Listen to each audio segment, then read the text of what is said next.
السلام علیکم فرینڈز، کیا حال ہے؟ رانی ملک کی انوکھی دنیا میں خوش آمدید۔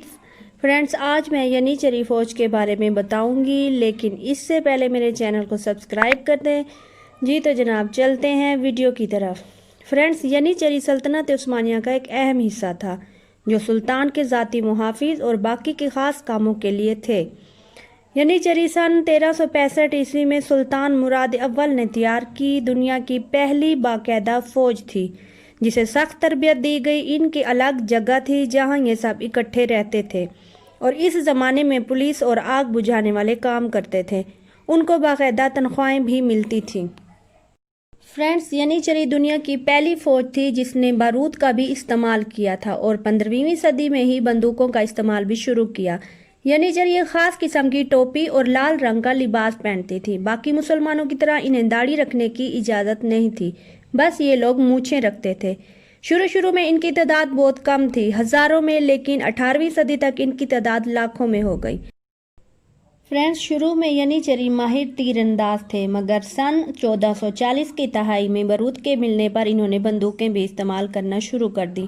سلطنت عثمانیہ نے ہر اہم کاموں میں ینیچری کا استعمال کیا، جس میں فتح سنتونیہ سن 1453 مملکوں کے خلاف فتوحات اور کافی جنگیں بھی شامل ہیں۔ جنگوں میں ینیچری کی قیادت سلطان خود کرتا تھا۔ 1683 عیسوی میں ینیچری کو غلامی سے نکال کر ایک عزت بھرا مرتبہ مل گیا، جس کے بعد ہر ترکی گھرانہ اپنے بیٹوں کو ینیچری فوج میں بھرتی کروانے کا خواہش مند تھا۔ فرینڈز، ینیچری عثمانیہ سلطنت میں اپنی اہمیت جانتے تھے، اس لیے انہوں نے کئی بار بغاوت بھی کی۔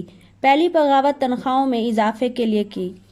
سن 1449 میں ان کی شرائط مان لی گئیں۔ پھر 1451 کے بعد وہ ہر نئے سلطان سے تنخواہیں بڑھواتے رہے۔ 1566 میں سلطان سلیم ثانی نے ینیچر کو شادیوں کی بھی اجازت دی۔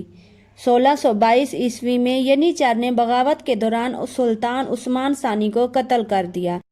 18ویں صدی کے آغاز میں ینیچر حکومتی معاملات میں دخل اندازی کرنے لگے اور انہوں نے اچھی خاصی اپنی جگہ بنا لی اور اپنی سازشوں سے سلطانوں کو بھی تخت سے ہٹانے لگے۔ 1807 میں انہوں نے سلطان سلیم ثالث کو تخت سے ہٹا دیا۔ 1810 میں ینیچر نے استنبول میں 2000 گھروں کو آگ لگا دی اور 1811 میں دو دستوں میں لڑائی ہو گئی۔ اسی صورتحال میں محمود ثانی نے ینیچر کے خاتمے کا سوچ لیا۔ 1826 میں ینیچر نے محسوس کیا کہ سلطان نئی فوج بنانا چاہتا ہے۔ تب 14 جون 1826 کو انہوں نے بغاوت کر دی، مگر اس بار عوام اور فوج ان کے خلاف ہو گئی۔ سلطان کے فوجیوں نے توپوں سے ان کی چھاؤنی پر گولہ باری کی اور ینیچری کی بڑی تعداد ماری گئی اور 2 سال کے اندر اندر ینیچری کا خاتمہ ہو گیا۔ جی تو یہ تھی ینیچری فوج کی ریئل ہسٹری، جس کو سلطنت عثمانیہ نے خود ہی بنایا اور خود ہی اس کا خاتمہ کیا۔ جی تو جناب، آپ کو اگر میری ویڈیو اچھی لگی ہو تو کمنٹس میں بتائیں اور میری ویڈیو کو لائک اور شیئر کریں۔ ملتے ہیں نیکسٹ ویڈیو میں۔ اللہ حافظ۔